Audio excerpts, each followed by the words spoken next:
Bismillahirrahmanirrahim. Assalamualaikum warahmatullahi wabarakatuh. Izin memperkenalkan diri, nama saya Alwan Maulana Firdaus dengan NIM 12270500017.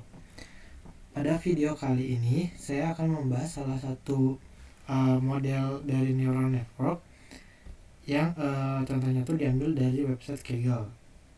Adapun judul contoh yang saya ambil pada video kali ini yaitu berjudul Credit Card Fraud Detection Using Neural Network, dibuat oleh David Joy. Nah,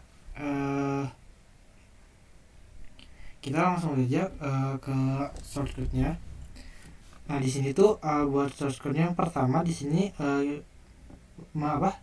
kita memanggil library yang diperlukan. Nah, di sini ada banyak library. Yang pertama itu ada library NumPy. Di sini dia fungsinya buat operasi linear. Lalu ada library Pandas. Pandas ini fungsinya ntar buat ngeproses data dari CSV file atau dari datasetnya. Nah, kemudian setelah Pandas di sini ada Matplotlib. Nah, Matplotlib sendiri ini fungsinya buat grafik 2 dimensi. Nah, kemudian di sini ada sklearn. Sklearnnya di sini ada dua. Ada yang sklearn model selection buat nge-train sama train test split atau ngebagi data menjadi data train dan data test. Kemudian di sini ada sklearn buat nge-processing data kayak cleaning dan semacamnya. Kemudian untuk subproses di sini buat subproses sendiri itu buat nampilin hasil outputnya. Buat ngecek outputnya. Jadi ntar tuh ada beberapa pengkondisian seperti itu. Itu library yang diperlukan. Di sini ada file CSV-nya, tapi file CSV ini sendiri tuh udah dari awal di input sama pemilik atau pembuat shortcut ini. Nah, kemudian di sini ini CSV-nya dimasukin dipanggil di sini pakai Pandas kayak. Nah, kemudian pas CSV-nya itu setelah dipanggil, setelah dibaca atau dipanggil, kemudian kita dipakai dfdescribe. Nah, dfdescribe sendiri itu dia buat di sini ada ngitung count, mean, tadi itu atas simpangan rata-rata, nilai minimum, dan ini tuh kalau dari 25% sampai 75% itu tuh persentil. Di sini maksnya sampai 100%. Kemudian di sini ada dfhead. Nah, dfhead sendiri ini fungsinya buat nampilin data-datanya di situ. Ini emang nggak semua yang ditampilin tuh di sini 5 data, cuman 5 data awal. Di sini 4, tapi karena data ini indeksnya dimulai dari 0. Jadi untuk datanya itu, untuk data yang nomornya 4 itu sebenarnya data kelima seperti itu. Kemudian df is null. Nah, di sini df is null.sum fungsinya buat ngecek apakah ada nilai ada dataset yang nilainya kosong atau null value seperti itu. Nah, kemudian ini inputnya yang tadi yang ngecek apa ada data kosong, ternyata di sini datanya nggak ada yang kosong, jadi aman seperti itu. Nah, kemudian di sini kita di sini buat matrix. Nah, jadi matrix sendiri itu dibuatnya itu dari ngekonversi file CSV dimana ntar tuh akan dibuat baris kolom sama baris seperti itu kayak matrix biasa. Nah, ini buat kolomnya sendiri tuh ini yang columns, jadi ini atributnya sampai split gitu. Nah, kemudian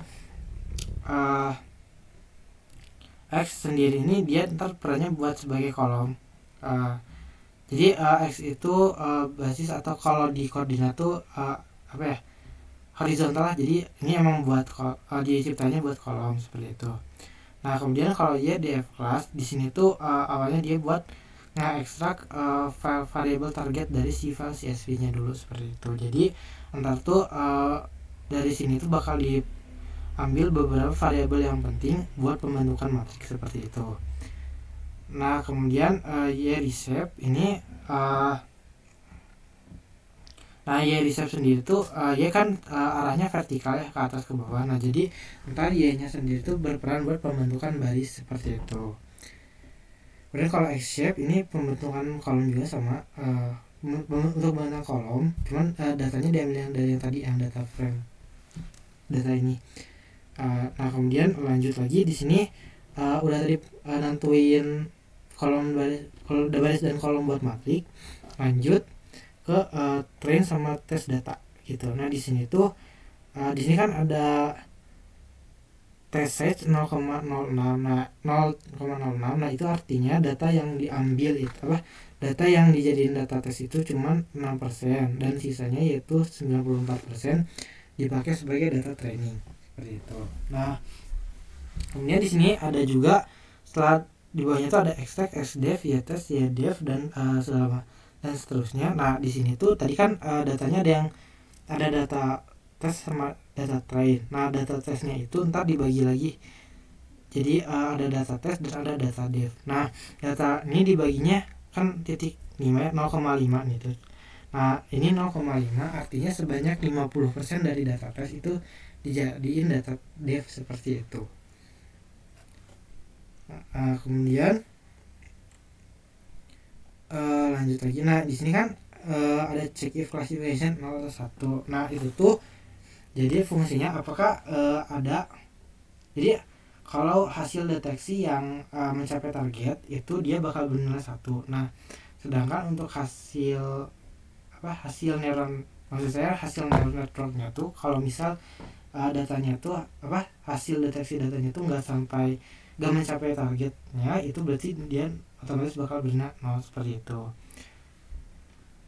Nah di sini ada juga yang di sini kalau yang bernilai itu dia datanya mencapai target. Nah sedangkan buat yang 0 ini berarti ada dataset yang secara gak langsung tuh dia gak mencapai target neural networknya seperti itu. Nah kemudian ini buat nampilin outputnya, jadi di sini ada checking save as.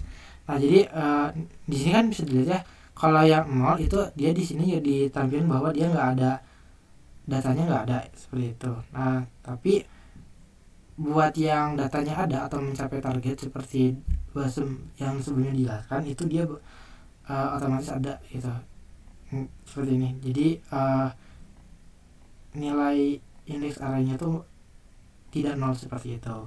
Nah, bisa dilihat juga tuh ini ada beberapa data hasil dari inputnya ya kan. Jadi ada sebanyak 267.718 yang nggak ada, yang belum di training, belum dites 8.544,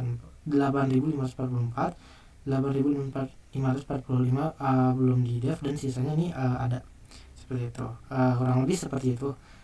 Nah lanjut setelah tadi kan nentuin tuh ada yang nentuin mana yang mencapai target dan enggak. Nah selanjutnya kita masuk dilanjut ke flattening. Nah jadi flattening sendiri itu sebenarnya proses buat ngubah setiap dataset datasetnya tuh jadi matriks 2 dimensi. Jadi ntar pas dia jadi matriks 2 dimensi sendiri tuh barisnya tuh jadi variabel, sedangkan kolomnya itu buat sampel data seperti itu. Misal bisa dilihat, jadi tadi kan X atau kolom X baris koordinat X, dia koordinat X itu kan berarti dia kolom. Nah jadi di sini dia fungsinya buat sampel data seperti itu. Jadi dia pakai data yang di train tadi. Nah sedangkan di sini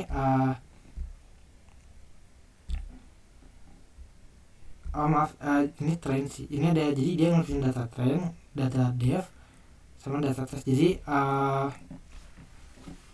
intinya kalau datanya ini di flattening lah. Jadi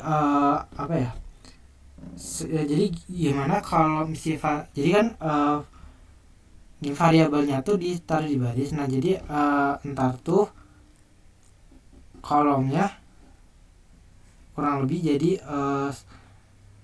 sampel data. Jadi kayak kalau lebih mirip, hampir mirip transpose gitu, cuman buat tujuannya sendiri mungkin tadi belum sempat ada, cuman mungkin ini bukan mungkin, ini bakal ngaruh ke proses selanjutnya seperti itu.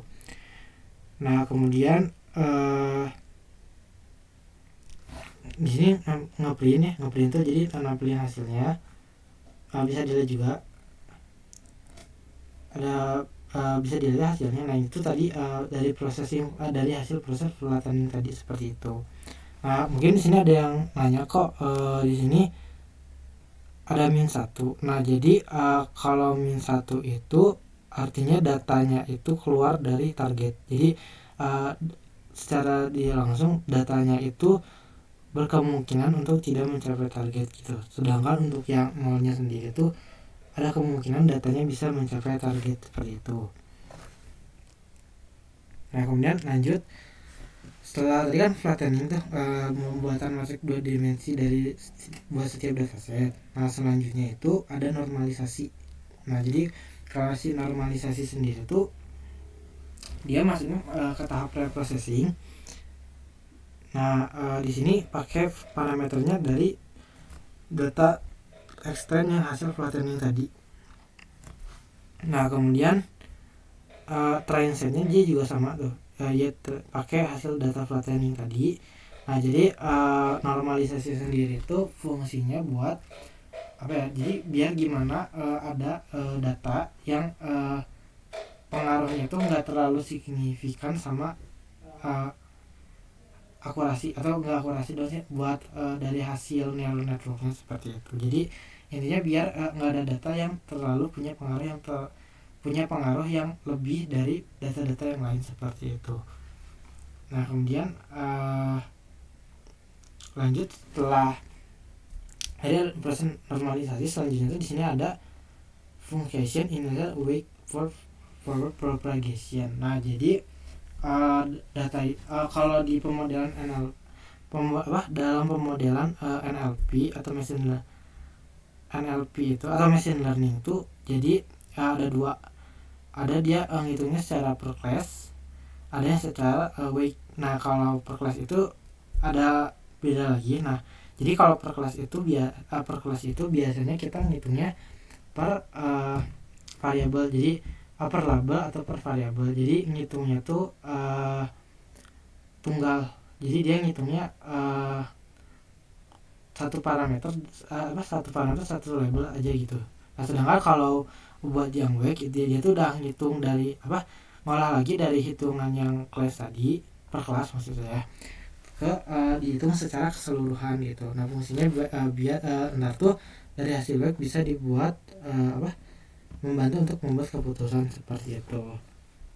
Nah di sini manggil dulu layer. Di sini kan neural network. Nah neural network sendiri itu dia pakai prinsip layer.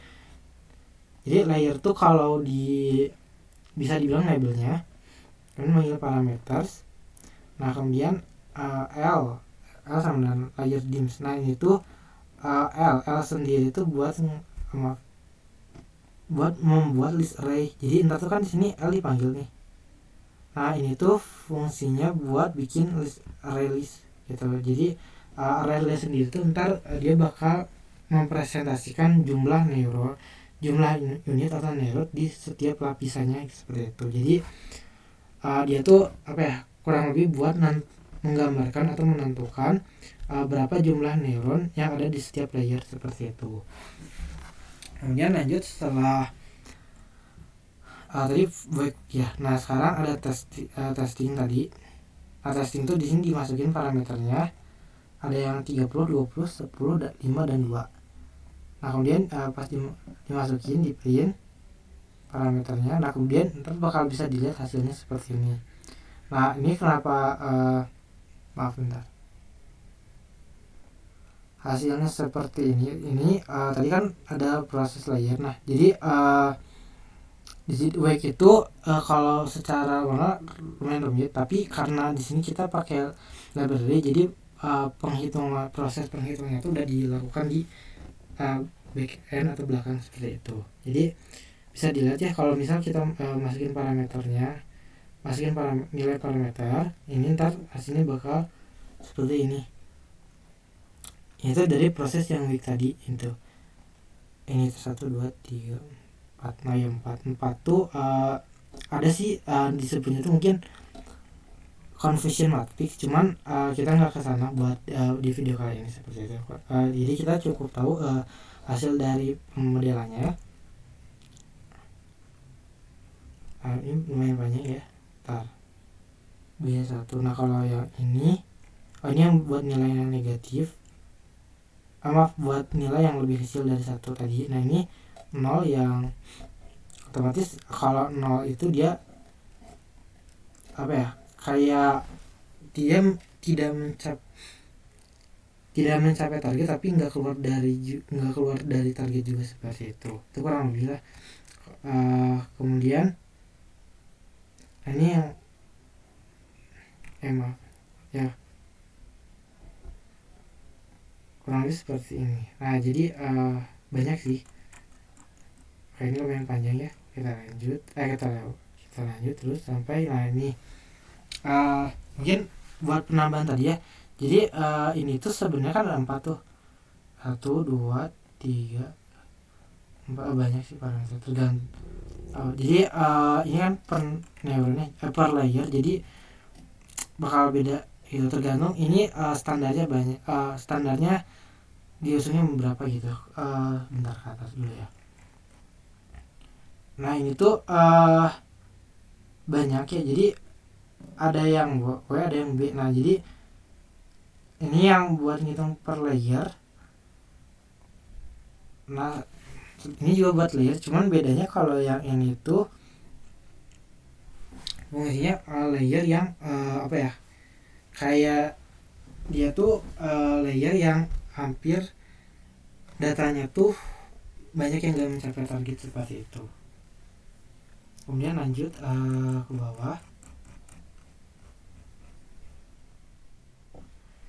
Nah kemudian create sigmoid. Nah ini def sigmoid.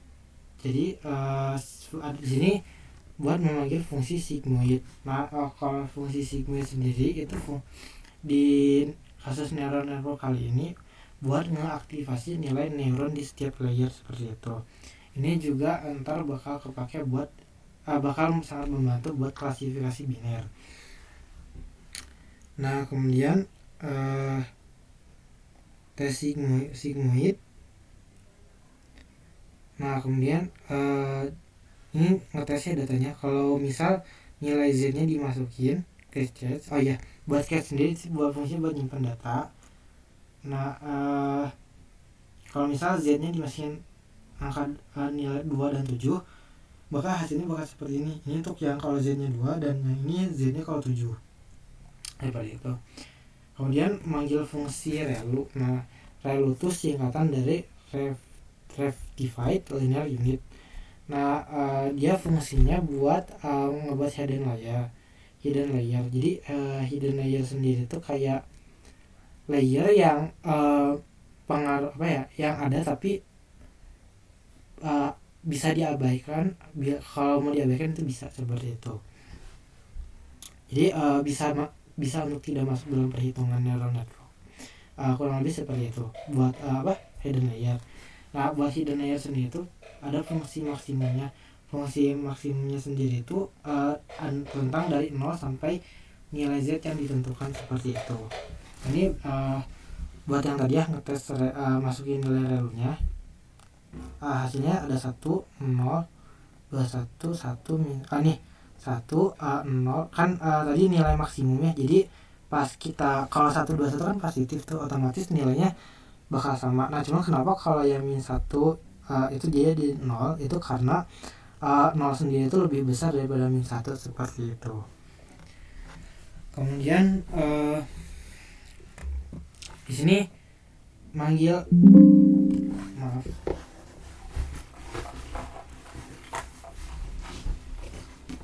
Nah kemudian di sini sendiri itu ada fungsi relu back.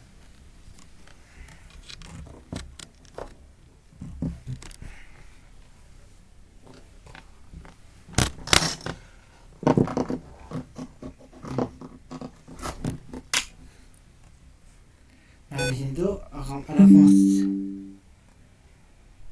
ada fungsi relu backward dan sigmoid backward. Nah jadi ini sendiri tuh fungsi backward dari relu dan sigmoid.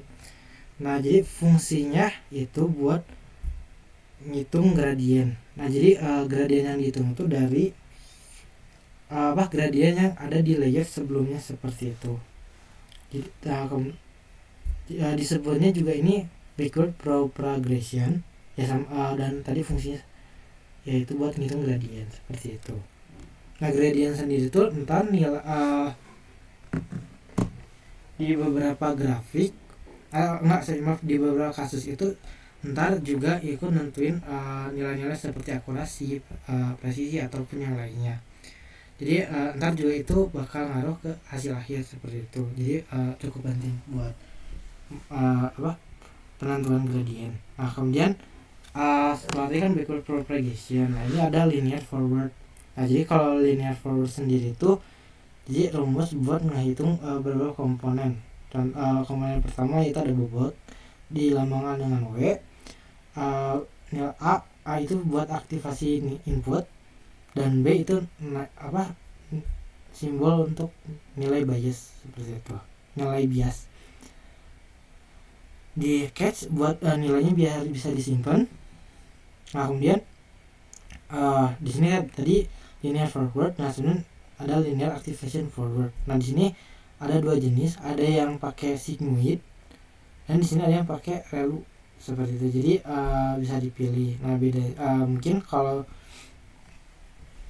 bedanya tuh kalau sigmoid sendiri itu kan buat klasifikasi. Jadi biasanya nilainya tuh antara 0 yang sigmoid itu biasanya buat nilai, mau kalau misal kita nilainya mau 0 atau 1. Nah sedangkan kalau yang relu itu fungsinya kalau misal kita mau pakai linear activation forward yang kalau misal nilainya tuh antara 0 sampai 1 seperti itu.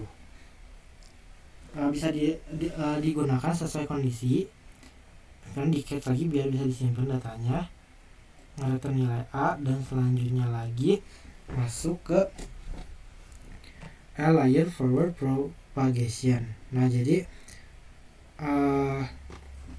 kan tadi ada backward propagation. Nah sekarang itu ada forward propagation. Nah jadi si forward propagation itu sama kayak tadi, fungsinya buat ngitung bobot aktivasi sama bias. Cuman di sini tuh bedanya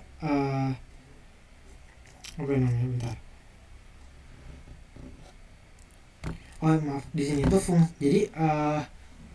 fungsi relu sama sigmoid itu dipakai secara bersamaan seperti itu. Nah itu ada implement relu di sini, dan di sini ada implement yang sigmoid. Nah jadi maksudnya kayak gimana? Jadi entar tuh ketika datanya tuh diklasifikasi itu kan dibagi dua kelas. Nah kalau kita pakai relu doang otomatis sulit dong, karena nilainya 0 sampai 1 antara 0 sampai 1. Jadi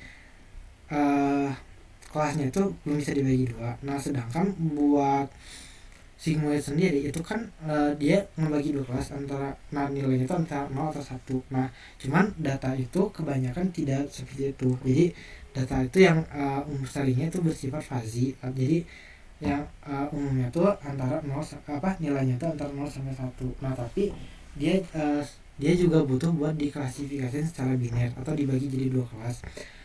Nah gimana caranya? Yaitu dia di sini implement relu dulu buat ngetain nilainya antara 0 sampai 1. Nah kemudian ntar pakai fungsi sigmoidnya sendiri. Pakai fungsi buat sigmoidnya sendiri itu buat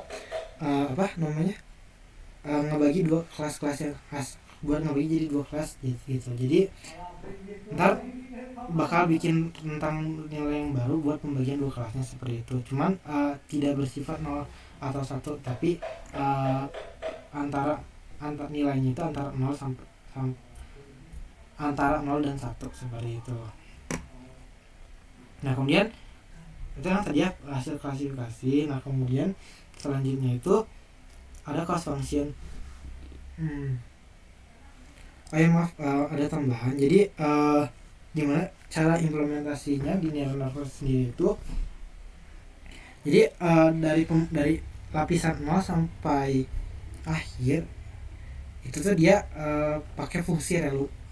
Nah ntar pas udah sampai lapisan akhir operasinya atau penghitungannya, ntar di aplikasi lagi pakai fungsi sigmoid seperti itu. Nah itu kemudian itu yang tadi ya buat implementasi dari layer for propagation yang pakai relu sama fungsi sigmoid. Nah terus yang kemudian yang selanjutnya di sini ada cost function. Nah cost function sendiri di sini tuh buat ngitung buat ngitung biaya pemakaian jaringan saraf gitu. Kalau buat biaya apa ya kurang tahu, mungkin di sini tuh buat ngitung kinerjanya lah. Nah di sini juga kebetulan ada rumus bawaan atau bukan rumus bawaan sih ya, ada rumus yang bisa dipakai buat ngitung cost function. Nah cost function sendiri itu ini pakai banyak jenisnya buat ngitung cost function. Nah dan tapi kalau di contoh yang kali ini tuh kita pakai di sini tuh contohnya tuh pakai cost function yang sifatnya itu binary cross entropy loss. Nah karena kebetulan di sini juga pengklasifikasian yang dilakukan itu bersifat biner gitu. Kemudian di sini pakai fungsi yang tadi, pakai fungsi cost bentuknya, manggil parameter y shape, y manggil parameter dari koordinat y, atau dan koordinat y itu tadi sampel data. Nah kemudian AL AL yang tadi hasil dari aplikasi linear forward yang pakai relu sama sigmoid seperti itu, dipakai sebagai parameter. Kemudian langsung dihitung. Di sini dia pakai library-nya Panda bukan kayak kurang ini library kurang ingat, tapi di sini langsung dihitung ya yang akhirnya return. Dan di sini kemudian udah ngitung costnya buat ngitung, cuman di sini itu hasilnya belum tampil, nggak kayak hasil sebelumnya seperti itu. Nah setelah itu kemudian udah ngitung cost, dia ada linear backward. Nah linear backward itu juga sama. Jadi tadi itu kan kalau linear backward itu buat ngitung gradien ya. Nah di sini sendiri tuh sama, masih ngitung gradien, cuman bedanya di sini tuh kalau yang tadi kan secara kasarnya yang belum diaplikasiin relu sama sigmoid. Nah sedangkan di sini tuh ngitung gradien dari gradien yang pas si relu sama sigmoidnya tuh udah diaplikasiin seperti itu. Karena tadi kalau kayak yang tadi, jadi linear backward yang sebelumnya tuh berbeda antara relu sama sigmoid. Nah sedangkan jadi punya linear backwardnya masing-masing. Nah cuman kalau buat yang ini jadi udah karena udah jadi satu kesatuan, maka si linear backwardnya itu sendiri tuh nilai gradien dari garis yang baru. Nah garisnya sendiri tuh garis yang pembatas, cuman di sini belum ada contohnya. Tapi kalau kita lihat di contoh-contoh klasifikasi biner yang ngebagi dua kelas itu tuh ada garis pembatas yang disebutnya tuh hyperpair. Nah itu tuh kalau di sini kebetulan perhitungannya tuh bisa dihitung si garis pembatasnya tuh nilai gradiennya bisa dihitung seperti itu. Kurang lebih sekian dari saya. Mohon maaf bila ada kekurangan. Wassalamualaikum warahmatullahi wabarakatuh.